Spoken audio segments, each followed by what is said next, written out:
రాజీవ్ వికాస్ అని చెప్పి ఒక కొత్త ప్రోగ్రాం తీసుకుని ఏదైతే చదువుకున్న యువత ఉద్యోగాలు లేక నిర్వీర్యమైపోతున్నారో వారి బాగులు వాళ్ళ మేలు కోరి మరి వారందరూ ఎవరికి వారి కాళ్ళ మీద నిలబడాలనే ఒక మంచి ఆలోచన చేసి వాళ్ళ రాజీవ్ వికాస్ అని చెప్పి ఒక కొత్త ప్రోగ్రాం తీసుకుని మరి ముందుకు సాగుతా ఉన్నాం. అందులో 50,000 నుంచి 5 లక్షల వరకు కూడా అందరికీ అవకాశాలు ఉన్నాయి.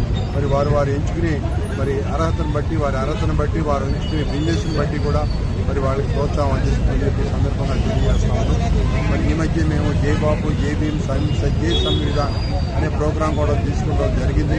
మరి ఏదైతే పార్లమెంట్లో మరి అమిత్ షా గారు కానీ మోడీ గారు కానీ మన రాజ్యాంగ సవాలు చేస్తూ మాట్లాడిన సందర్భాలు మనం అనేకం మేము చూసాం. రాజ్యాంగాన్ని సమూలంగా మార్పు చేయాలని చెప్పి ఏదైతే బీజేపీ చేస్తున్నటువంటి దురాలోచనలు తిప్పికొట్టి రాజ్యాంగాన్ని పరిరక్షించాలని చెప్పి వాళ్ళ భారతదేశం అంతటా కూడా కాంగ్రెస్ పార్టీ ఆధ్వర్యంలో జై బాబు జై భీమ్ జై సంవిధాన్ తీసుకుని ముందుకు సాగుతూ ఉన్నాం.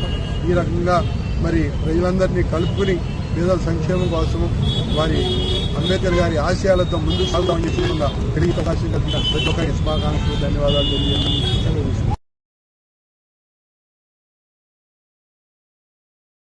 అంబేద్కర్ గారు రాజ్యాంగ నిర్మాత ప్రపంచ రికార్డు సృష్టించడం జరిగింది. ఆయన పేద బడుగు బలహీన వర్గాల ఆశాజ్యోతి. ఆయన ఒక్కరివాడు కాదు అందరివాడు అంబేద్కర్ గారు. ముఖ్యంగా ఆయన వల్ల ఈరోజు మేము రిజర్వేషన్లో ఉన్నాము. మా మహిళలకి ఈరోజు మేము రాజకీయాల్లో ఉన్నామంటే అంబేద్కర్ గారి కృషియే.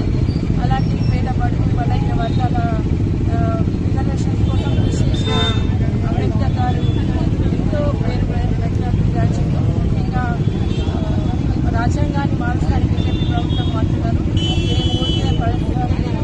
మేము ప్రజల కోసం ఎక్కడికైనా వెళ్తాము. బీజేపీ వాళ్ళు చేస్తున్న రాజ్యాంగ మార్పుని మేము లేదు. ముఖ్యంగా గత గవర్నమెంట్ కూడా ఎన్నో పేదలు అందించిన పేదలకి గత దౌర్జన్యం వాళ్ళ అహంకారం పాలన వల్ల ప్రజలు వాళ్ళకి తీర్పునిచ్చింది గత ప్రభుత్వం. టీఆర్ఎస్ ప్రభుత్వం పని అయిపోయింది. గత ప్రభుత్వం టీఆర్ఎస్ వాళ్ళు పని అయిపోయింది. వాళ్ళు నిజంగా చిన్న చిన్న పెద్ద ఇష్యూ చేస్తున్నారు.